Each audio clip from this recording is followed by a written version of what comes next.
The Haunted app, the game that saw everything. A small apartment in Los Angeles, California.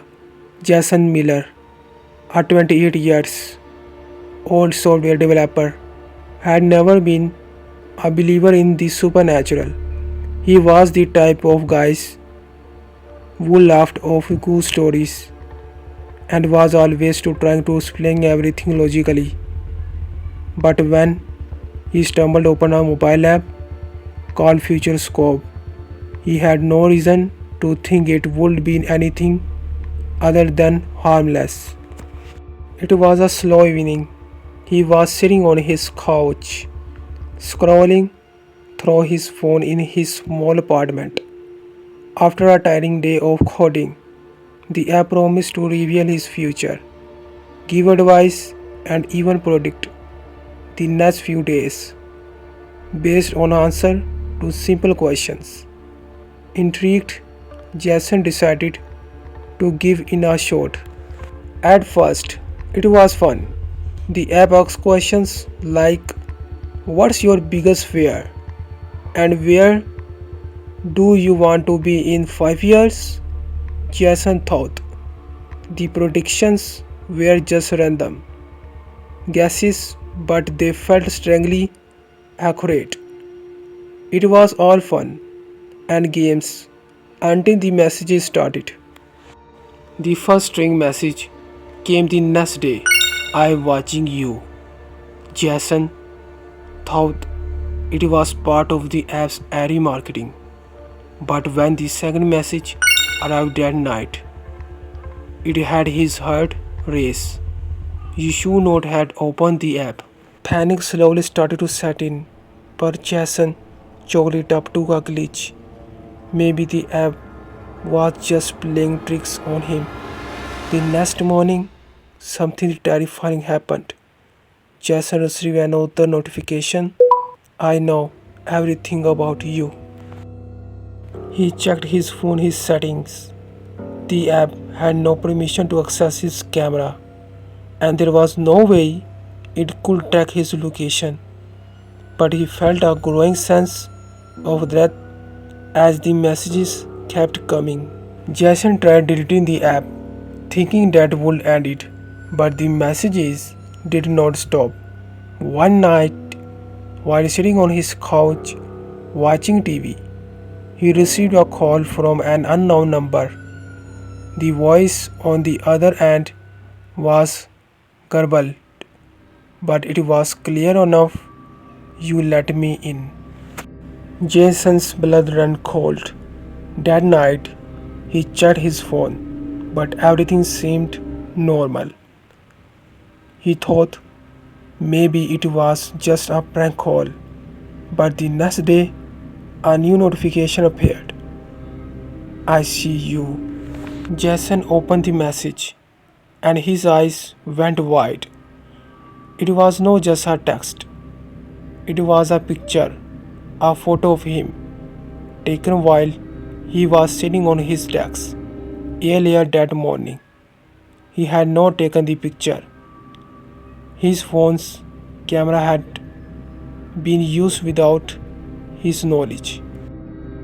Jason immediately went through all these settings, resetting everything, deleting the app, and even factory resetting his phone.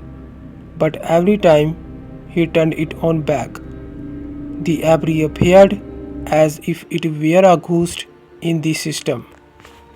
One night, while Jason was laying in bed, exhausted and fearful, he opened his phone to find a new notification. "I'm watching you sleep." He stared at the screen in horror. The app had sent him a video, a video of Jason laying in his bed, eyes closed, unaware that the phone's camera had been recording him. Could not escape. Every time he thought he deleted the app, it came back. He left the phone at a store, got a new one, and deleted all his old accounts. But the messages never stopped. Sometimes, when Jason walks down the street, He feels like someone's watching. And it's not a feeling. He knows now that something or someone.